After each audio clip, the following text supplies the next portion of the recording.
پیارے دوستو، ایک مرتبہ حضرت عائشہ رضی اللہ تعالی عنہا نے عرض کیا، یا رسول اللہ صلی اللہ علیہ وسلم، عورتوں کو تو بہت سا ثواب مل گیا، اب مردوں کے بارے میں آپ کچھ ارشاد فرمائیے۔ تو یہ سن کر آپ صلی اللہ علیہ وسلم مسکرا دیے اور آپ نے فرمایا کہ جب کوئی مرد پیار سے اپنی عورت کا ہاتھ پکڑتا ہے تو اس کے لیے ایک نیکی لکھی جاتی ہے، اور جب کوئی مرد پیار سے اپنی عورت کے گلے میں ہاتھ ڈالتا ہے تو اس کے حق میں 10 نیکیاں لکھی جاتی ہے، اور جب وہ اپنی عورت کے ساتھ میں جمع کرتا ہے یعنی کہ ہم بستری کرتا ہے تو دنیا و مافیہ سے افضل ہو جاتا ہے، اور پھر جب وہ غسل کرتا ہے تو اس کے بدن کے جس بال پر سے پانی گزرتا ہے تو اس کے لیے ہر ایک بال کے بدلے میں ایک نیکی لکھی جاتی ہے، اور اس کا ایک ایک گناہ معاف ہو جاتا ہے، اور اس کا ایک درجہ بھی بلند کر دیا جاتا ہے، اور بے شک اللہ تبارک و تعالی اس پر فخر کرتا ہے اور اپنے فرشتوں سے فرماتا ہے کہ میرے بندے کی طرف دیکھو، ایسی سرد رات میں بھی غسل جنابت کے لیے اٹھا ہے، اور وہ اس بات پر یقین بھی رکھتا ہے کہ میں اس کا رب ہوں۔ اے فرشتوں، تم اس بات کے گواہ رہنا، میں نے اس کو بخش دیا ہے۔ مگر اب یہ سوال آتا ہے کہ جمعہ کے دن میاں بیوی کا جمع کرنے کی کوئی خاص فضیلت ہے؟ یہ ایک ایسا سوال ہے جس کے بارے میں عام طور پر کسی سے پوچھنا صحیح نہیں سمجھا جاتا، لیکن اس کے بارے میں ہر مسلمان کو معلوم ہونا بہت ہی ضروری ہے۔ اب اس سوال کا جواب کیا ہے، اس کے بارے میں علماء کرام کا کیا کہنا ہے، اس حوالے سے حدیث پاک میں کیا بیان آیا ہے، آج کی اس ویڈیو میں ہم آپ کو ان ساری باتوں کی جانکاری دینے والے ہیں۔ اس لیے آج کی یہ ویڈیو آپ سبھی کے لیے بہت ہی زیادہ خاص ہے۔ اگر آپ شادی شدہ ہیں تو آپ اس ویڈیو کو آخر تک ضرور دیکھیے گا، اور مہربانی کر کے اسے شیئر بھی کر دیں تاکہ اور بھی لوگوں کے پاس یہ جانکاری پہنچ جائے۔ تو چلیے دوستو، شروع کرتے ہیں آج کی ویڈیو۔ ایک مرتبہ ایک عورت پیارے نبی حضرت محمد صلی اللہ علیہ وسلم کی بارگاہ میں حاضر ہوئی، اور اس عورت نے ایک ایسا سوال کیا جس سوال کی وجہ سے وہاں پر موجود سبھی لوگوں نے اپنا چہرہ مبارک چھپا لیا، کیونکہ انہیں حیا آ گئی۔ یہ سوال کیا تھا؟ اس عورت نے آ کر کہا، یا رسول اللہ، میرے ماں باپ آپ پر قربان ہوں، کیا عورتوں کو حیض ہوتا ہے؟ جب اس نے یہ سوال کیا تو اس سوال کو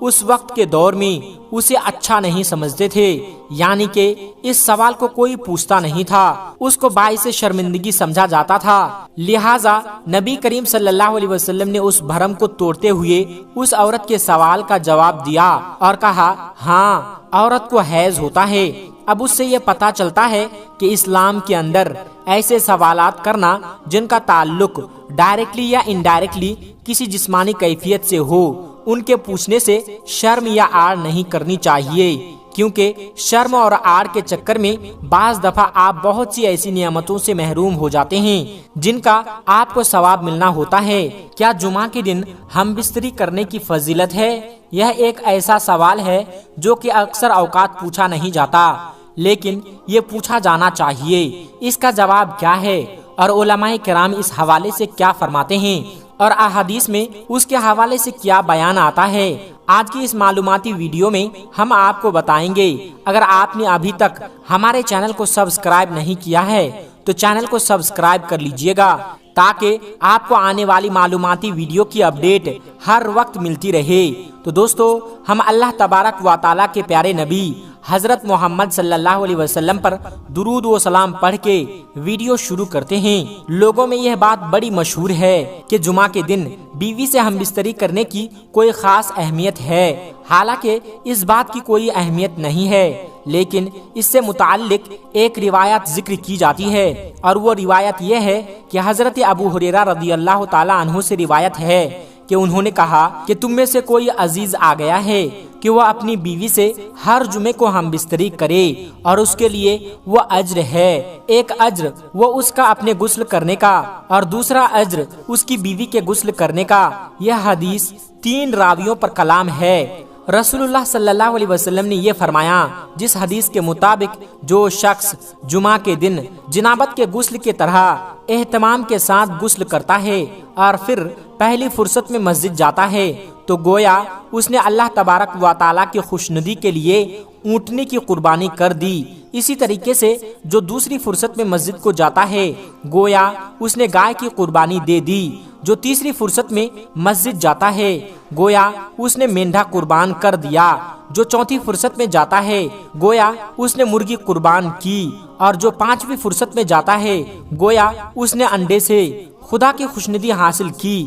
پھر جب امام خطبے کے لیے نکلتا ہے تو فرشتے خطبے میں شریک ہو کر خطبہ سننے لگتے ہیں۔ اس حدیث کے متعلق یہ کہا جاتا ہے کہ اس میں غسل جنابت کا ذکر ہے، اور غسل جنابت جمعہ کے بعد ہوتی ہے، لہٰذا یہ حدیث جمعہ کے دن بیوی سے ہم بستری کرنے کی دلیل ہے۔ ہمارا ایک ذاتی خیال ہے یہاں غسل جنابت سے مراد کامل غسل ہے، اور اسی لیے کوئی شخص یہ کرتا ہے یعنی کہ وہ جمع کرنے کی یا جمع کرنے کی طاقت رکھتا ہے تو اس کو ضرور کرنا چاہیے، اور اگر طاقت نہیں رکھتا تو اللہ تبارک و تعالی کسی شخص پر وہ بوجھ ڈالتا ہی نہیں جو کہ وہ اٹھانے کے قابل نہ ہو۔ اسی حوالے سے آگے چلتے ہیں، اور آپ دوستوں کو اور کچھ عام چیزیں آپ کو پتہ ہونی چاہیے، ان کو بھی ہم لوگ ذکر کر لیتے ہیں۔ دوستو، بالغ خواتین اور بالخصوص شادی شدہ دوست احباب جو ہیں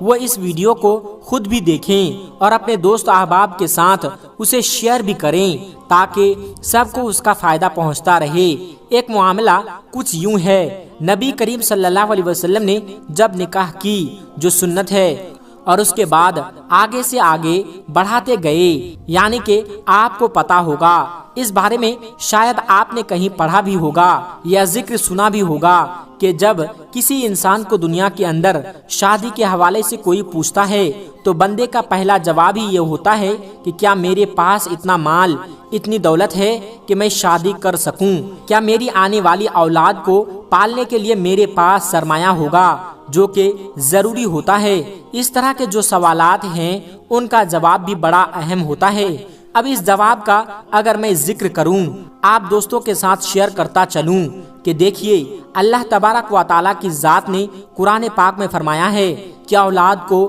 اس ڈر سے قتل نہ کرو کہ وہ تمہارے دسترخوان میں تمہارے شراکت بن جائے گا۔ جو ایسا کرتا ہے جو بنیادی طور پر اللہ پر تقوی نہیں کرتا، وہ خدا پر بھروسہ نہیں کرتا، اس کو یہ لگ رہا ہے کہ شاید وہ کھلا رہا ہے اپنے بچے کو۔ ایسا نہیں ہے، انسان کی اتنی اوقات نہیں کہ وہ کسی کو کھلا سکے۔ دوستو، یہ بات بڑی مشہور ہے کہ جمع انسان کے آنے والی نسلوں کو کنٹرول کر رہا ہوتا ہے۔ اب یہ بات آپ سب لوگ جانتے ہیں، لیکن حالیہ دور کے اندر بعض لوگ ایسے بھی ہیں جو کہ اس حوالے سے کچھ چیزوں کا خیال رکھتے ہیں، کیونکہ اگر وہ اولاد نہیں چاہتے وہ مباشرت تول کر لیتے ہیں، لیکن وہ اس کو اس طریقے سے کرتے ہیں، اس طرح سے پروٹیکٹ کرتے ہیں کہ آنے والی جنریشن پیدا ہی نہ ہو۔ ابھی ایک بڑی اہم چیز ہے جس حوالے سے لوگ سوال بھی کر رہے ہیں، تو علماء جو ہیں وہ کہتے ہیں کہ یہ طریقہ غلط نہیں ہے، کیونکہ جو اب کے وقت میں استعمال ہوتے ہیں یہ پروٹیکشن اور یہ ساری چیزیں، یہ تو دور کی جدید چیزیں ہیں۔ جس طرح ہم بجلی استعمال کرتے ہیں، موٹر کار استعمال کرتے ہیں، لیکن اگر غور کیا جائے تو پرانی باتوں پر، جس طرح موٹر کار سے پہلے لوگ گھوڑوں پر سفر کرتے تھے، اسی طریقے سے اس عمل کو، یعنی آگے اولاد کو پیدا کرنے کے عمل کو بھی روکنے کے لیے لوگ اس وقت بھی چند ایسی تدابیر استعمال کرتے تھے جنہیں آج بھی استعمال کیا جاتا ہے۔ وہ اپنے مادے کو عورت کے مادے کے ساتھ ملنے نہیں دیا کرتے تھے۔ تو کچھ اس طرح کی کچھ چیزیں جو روایات میں پائی جاتی ہے، جن سے کافی ساری معاملات حل ہو جاتے ہیں اور کافی سارے سوالات کا جواب بھی آپ کو مل جاتا ہے۔ اب دوستو، میں آگے بڑھتا ہوں، جن میں جمعہ کے دن کی جانے والی کچھ غلطیاں ہیں ان کے حوالے سے بتاتا ہوں۔ ہم اکثر اوقات